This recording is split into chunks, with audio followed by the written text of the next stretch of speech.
రాజ్కోట్లో 22 talent organ సేవా సంఘం ద్వారా హరి గారు, లక్ష్మి గారు ఇద్దరు కూడా ఇక్కడున్న ఆటో డ్రైవర్స్ ఎవరైతే ఉన్నారో వాళ్ళందరి జీవితాల్లో వెలుగు నింపడానికి వాళ్ళ చూపుని మరి ఎప్పుడు కూడా వాళ్ళు పరిష్కరించుకొని ఉండరు. మనకైతే బాగానే కనిపిస్తున్నట్టు ఉంటుంది, కానీ మరి దూరంగా ఉన్నాయి, దగ్గరగా కొందరికి, దగ్గరగా ఉన్నాయి దూరంగా కొందరికి, కొంతమందికి కలర్ బ్లైండ్నెస్ ఉంటుంది. అంటే సిగ్నల్ లైట్లు ఉంటాయి, రెడ్, మనకి ఆరెంజ్, గ్రీన్, అవి కూడా కలర్స్ వేరేగా కనిపిస్తాయి కొంతమందికి. సిటీలోకి వెళ్ళినప్పుడు అటువంటి వాళ్ళు కూడా ఇబ్బంది పడుతూ ఉంటారు. మరి వాళ్ళందరికీ కూడా మరి మనకున్న అన్ని ఆర్గాన్స్లో కూడా ముఖ్యమైనది మరి కళ్ళు. మరి చూపు లేకపోతే మనం ఏ పని కూడా చేసుకోలేని పరిస్థితి మనందరికీ తెలిసిందే.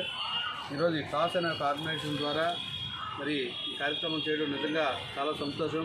అదేవిధంగా వీళ్ళు సపోర్ట్ చేస్తున్న ఐవిఐ అనే ఒక ఆర్గనైజేషన్ కూడా మరి వీళ్ళకి పూర్తిగా సపోర్ట్ చేస్తూ గ్లాసెస్ అన్నీ ఇవ్వడం చాలా గొప్ప కార్యక్రమం. ఎందుకంటే ఈరోజు చూపుని ఇవ్వడం అన్నది చిన్న విషయం కాదు.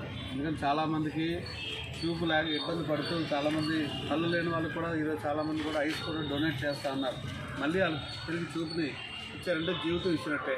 కాబట్టి మనకున్న ఏదైతే కళ్ళు అవనివ్వండి, ముక్కు అవనివ్వండి, నోరు, ఏదైతే అవయవాలన్నీ ఉన్నాయో అందులో ముఖ్యమైన అన్నట్లకంట నేత్రాయం ప్రధానం అంటారు, నయనం ప్రధానం, సర్వేంద్రియాలు, మనకు చాలా ఇంద్రియాలు ఉంటాయి, అన్నట్లకంటే కళ్ళు ప్రధానం.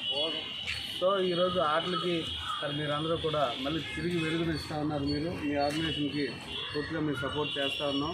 అదేవిధంగా భవిష్యత్తులో కూడా ఇటువంటి కార్యక్రమాలు ఇంకా రూరల్ ఏరియాలో, ట్రైబల్ ఏరియాలో కూడా పెట్టాలని, అలాగే స్కూల్లో కూడా చాలామంది పిల్లలు ఇబ్బంది పడుతూ ఉంటారు. వాళ్ళు పుస్తకం దూరం పెట్టి చదువుతుంటారు, దగ్గర పెట్టి చదువుతుంటారు, కాకపోతే పేరెంట్స్ దాన్ని అబ్జర్వ్ చేయరు చాలామంది. సో ఇటువంటి స్కూల్స్, హై స్కూల్స్లో మీరు పెట్టాలని, అలాగే ఇక్కడున్న హై స్కూల్స్లోని మీ క్యాంప్స్ రన్ చేస్తే అక్కడ కావాల్సిన సదుపాయాలన్నీ కూడా మేము ఏర్పాటు చేస్తామని తెలియజేస్తాం.